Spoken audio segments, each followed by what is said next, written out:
کیا ہوتا ہے جی. ٹھیک ہے, چلیے صحیح. ایک بات انہوں نے اور بھی کی ہے زین قریشی صاحب. نواز شریف صاحب کہہ رہے ہیں کہ اگر 6 ججز نے خط لکھا ہے اور اس پر ایک بینچ بن رہا ہے اور اس پر تحقیقات ہوں گی تو پھر اس کیس کا ہم بھی فریق بنیں گے اور ہم جائیں گے یہ پوچھنے کے لیے کہ 2017 میں ان کو کیسے نکالا گیا, اور وہ یہ سمجھتے ہیں کہ اگر اس وقت کی جوڈیشری اس کا حصہ نہیں تھی تو انہیں نکالا نہیں جا سکتا تھا.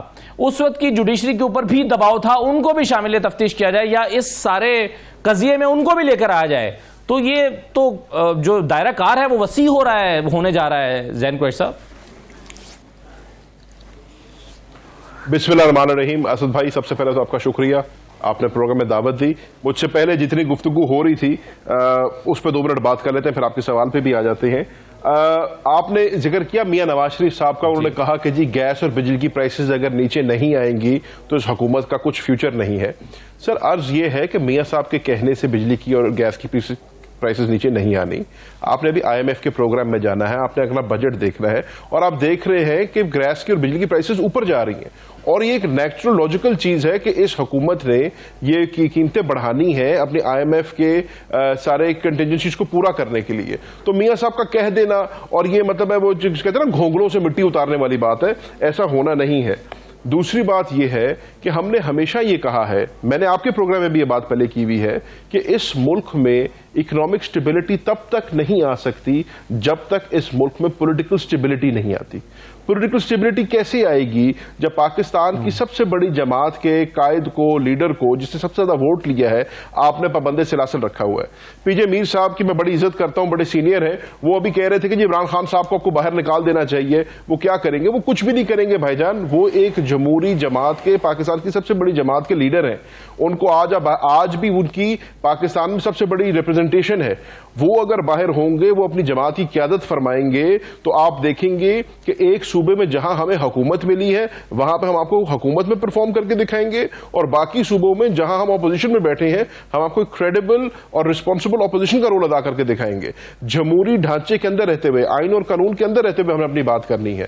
آج اگر پشین میں بھی جلسہ ہوا تو آپ نے دیکھا کہ وہ آئین اور قانون کے اندر رہ کے ہوا ہے, اور جتنی بھی پاکستان تحریک انصاف کی موومنٹ ہے, ہم اپنے سٹولن مینڈیٹ کی بات کر رہے ہیں. ہمارا مینڈیٹ چرایا گیا, وہ ہم بات کرتے رہیں گے, لیکن آئین اور قانون کے ڈھانچے کے اندر رہ کے کریں گے. تو آپ کو پاکستان تحریک انصاف سے کوئی یہ خدشہ نہیں ہونا چاہیے کہ ہم نے کوئی ایسی چیز کر دی جسے خدا نخواستہ ہم نے قانون کو اپنے ہاتھ میں لے لینا ہے. اسی طریقے سے آپ بات کر رہے ہیں اب کہ جی پورے پاکستان کے اندر بات ہو رہی ہے. ابھی مرتضیٰ صاحب نے بھی فرما دیا کہ اس الیکشن کے اوپر ہر بندہ سوالیہ نشان اٹھا رہا ہے.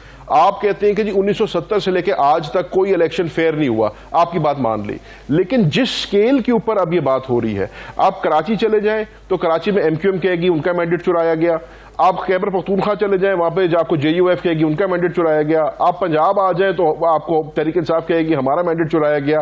اور اب تو جو حکومت میں بیٹھے ہیں, جیسے آپ نے خود کہا, میاں جاوید لطیف صاحب کی بات کی, رانا ثناء اللہ صاحب کی بات کی. کون ہے رانا ثناء اللہ؟ رانا ثناء اللہ صاحب ابھی بھی مسلم لیگ نون کے پنجاب کے صدر ہیں, ایک سینئر رکن ہے ان کی جماعت کے, میاں نواز شریف کے بڑے قریب ہیں. تو جب وہ لوگ اس کے اوپر سوالیہ نشان اٹھا رہے ہیں تو پھر آپ کو پتہ لگتا ہے کہ جو فارم 45 اور فارم 47 کی کہانی ہے اس میں حقیقت ہے. پاکستان تحریک انصاف جو 8 فروری سے ایک راگ الاپ رہی ہے وہ درست الاپ رہی ہے. اب ہونا کیا چاہیے؟ اب پاکستان میں ایک ہی دفعہ ایک کمیشن بننا چاہیے یا اس کی انویسٹیگیشن ہونی چاہیے, اور یہ دودھ کا دودھ پانی کا پانی ہونا چاہیے. بلاول بھٹو صاحب نے قومی اسمبلی جو پہلی تقریر کی تو انہوں نے کہا کہ جی میں 2 دفعہ اسمبلی کا حصہ بن کے آیا ہوں, اور میں ہر دفعہ سوالیہ نشان اٹھتا ہے, تو میری کوشش ہوگی کہ جب میں اگلی دفعہ بن کے ہوں تو یہ بات نہ ہو. تو آج اگر تمام جماعتیں اکراس پاکستان کہہ رہی ہیں کہ پاکستان کے اندر مینڈیٹ کو چرایا گیا ہے, تو اس کے اوپر جو ہے ایک انویسٹیگیشن ہونی چاہیے. اسی طریقے سے آپ نے بات 6 ججوں کے خط کی. اب آپ کو بھی پتا ہے, آپ نے 6 ججوں کے خط کی بات کی, اب آپ کو بھی پتا ہے کہ یہ کیا ہو رہا ہے. لیکن جب 6 ججز آف دی اسلام آباد ہائی کورٹ, سرونگ ججز, یہ بات کرتے ہیں تو اس کے اوپر کان دھرنے چاہیے, اور اس کے اوپر جیسے پاکستان تحریک انصاف نے کہا فل بینچ بیٹھنا چاہیے اور انویسٹیگیشن ہونی چاہیے. آپ نے میاں نواز شریف کی بات کی ہے, اگر میاں صاحب سمجھتے ہیں کہ ان کے ساتھ جو ہوا تھا غلط ہوا تھا, مان لیا.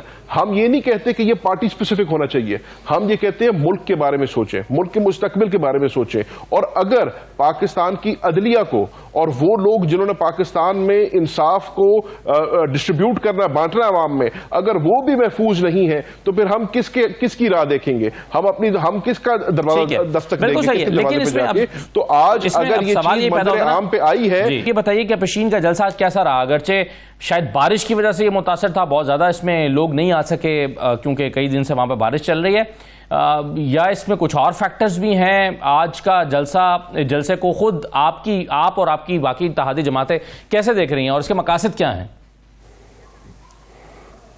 اسد بھائی اگر آپ اجازت دیں تو میں جو آپ نے پہلے بات کی اس پہ جواب دینا چاہوں گا، پھر پشین کے جلسے پہ بھی آ جاتے ہیں۔ جی میری آواز آ رہی ہے؟ جی ابھی سر حسن مرتضیٰ صاحب کہہ رہے تھے پارلیمنٹری کمیشن کے بارے میں، بصد احترام میرے سمجھنے میں پارلیمنٹری کمیشن تو ایک نان سٹارٹر ہے، یہ anything short of a full bench کی انکوائری سے کم بات نہیں ہوگی۔ پی جے میر صاحب بات فرما رہے تھے، درست فرما رہے تھے۔ پی جے میر صاحب جو بات کر رہے ہیں وہ ایک مورل سٹینڈ پوائنٹ سے بات کر رہے ہیں کہ ان کو پہلے ہی ریزائن دے دینا چاہیے تھا، انہوں نے اب کیوں نہیں کیا۔ میرے سمجھنے میں ایک چیز ہے جس پہ آپ، میں، پی جے میر صاحب اور حسن صاحب متفق ہوں گے، وہ یہ ہے کہ انڈیپینڈنس آف جوڈیشری ہونی چاہیے، ہمارے جوڈیشری کو آزاد ہونا چاہیے اپنے فیصلے کرنے میں، اور آج ان کی اس آزادانہ رائے رکھنے کے اوپر سوالیہ نشان اٹھایا جا رہا ہے۔ تو میرے سمجھنے میں یہ ضروری نہیں ہے کہ اس کا سکوپ کیا ہونا چاہیے، کیا میاں نواز شریف صاحب اس کو 2018 تک 17 تک لے کے جانا چاہتے ہیں، اسے پیچھے لے کے جانا چاہتے ہیں۔ میرے سمجھنے میں جو ہونا تھا وہ ہو گیا۔ اس چیز پہ ہم سب کو متفق ہونا چاہیے کہ آئندہ یہ نہیں ہونا چاہیے۔ اگر آج 6 ججز یہ کہہ رہے ہیں کہ ان کے اوپر پریشر ہے اور ان کے ڈیسیژنز کو انفلوئنس کیا جاتا ہے تو اس کے اوپر انویسٹیگیشن ہونی چاہیے تاکہ آئندہ یہ نہ ہو۔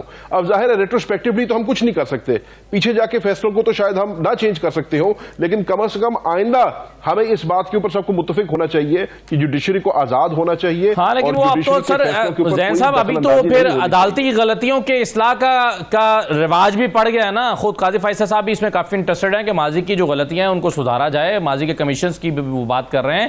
تو نواز شریف صاحب یہی چاہتے ہیں نا کہ اگر آج کی ایک سیاسی جماعت یہ کہہ رہی ہے کہ ہم پر ہمیں نشانہ بنانے کے لیے ججز پر دباؤ ڈالا گیا، تو وہ یہ کہہ رہے ہیں کہ بات برابر ہے، مجھ پر بھی نہیں، مجھے بھی نشانہ بنانے کے لیے ججز پر دباؤ ڈالا گیا تھا۔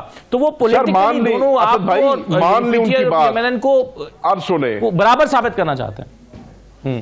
سر ان کی بات مان لی، اور اگر ماضی کی ذوالفقار علی بھٹو کیس کا 40 سال کے بعد فیصلہ ہو سکتا ہے، ان کی بھی ماضی کی غلطیاں درست ہو سکتی ہیں، لیکن ہمیں اس کی بال کی کھال نہیں اتارنی چاہیے۔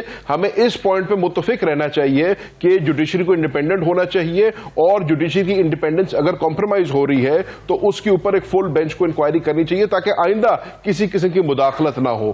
اس کے آگے آپ نے سکوپ کو جتنا بڑھانا آپ کو ساری زندگی پڑی آپ بڑھاتے رہے۔ اس پوائنٹ پہ میرا اتنا پوائنٹ تھا۔ جہاں تک پشین کے جلسے کی آپ نے بات کی ہے تو میرے سمجھنے میں ایک بہت اچھا سٹارٹ تھا اپوزیشن کی طرف سے۔ جلسہ ماشاءاللہ بہت بڑا جلسہ تھا، ایک ریموٹ ایریا میں جلسہ تھا، لیکن اچھا ٹرن آؤٹ تھا جلسے کا، اچھا کوریج ملی اس سے۔ یہ اور بات ہے کہ لوگوں کو روکا گیا، ٹرانسپورٹ کو روکا گیا، بلوچستان کی حکومت نے پی ٹی آئی کے جھنڈے جن گاڑیوں پہ لگے ہوئے تھے ان کو روکا، ہماری قیادت کو وہاں جانے سے روکا، یہاں تک کہ عمر ایوب صاحب کو جانے سے روکنے کی کوشش کی گئی، لیکن اس کے باوجود بھی وہاں پہ پہنچے۔ اور میرے سمجھنے میں پشین میں ایک بہت اچھا جلسہ ہوا ہے، ایک بڑا اچھا میسج گیا ہے کہ پاکستان کی جو اپوزیشن ہے وہ آئین کے تحفظ کی بات کر رہی ہے۔ تو اس لیے میرے سمجھنے میں ایک وقتی سٹیپ تھا، ایک اپوزیشن کی طرف سے پازیٹیو سٹیپ تھا، اور اس کو اسی لائٹ میں دیکھنا چاہیے۔ انشاءاللہ آپ دیکھیں گے آگے کراچی میں جلسہ ہے اور پھر پنجاب کے جلسوں کی سیریز ہونی ہے، تو اپوزیشن جو پاکستان کی ہے وہ ایک ریسپانسبل اپوزیشن کا رول ادا کر رہی ہے، اور ہم کہہ رہے ہیں کہ آئین کے تحفظ کے لیے ہر ذی شعور پاکستانی کو کھڑا ہونا چاہیے۔ اور آج جہاں آئین کی دھجیاں اڑائی جا رہی ہیں وہاں پہ من حیث القوم پارٹیوں میں بٹ کے نہیں، سیاسی بندر بانٹ میں نہیں، لیکن پاکستانیوں کے طور پر ہمیں کھڑا ہونا چاہیے۔ بنیادی مقصد کیا ہے اس تحریک کو شروع کرنے کا؟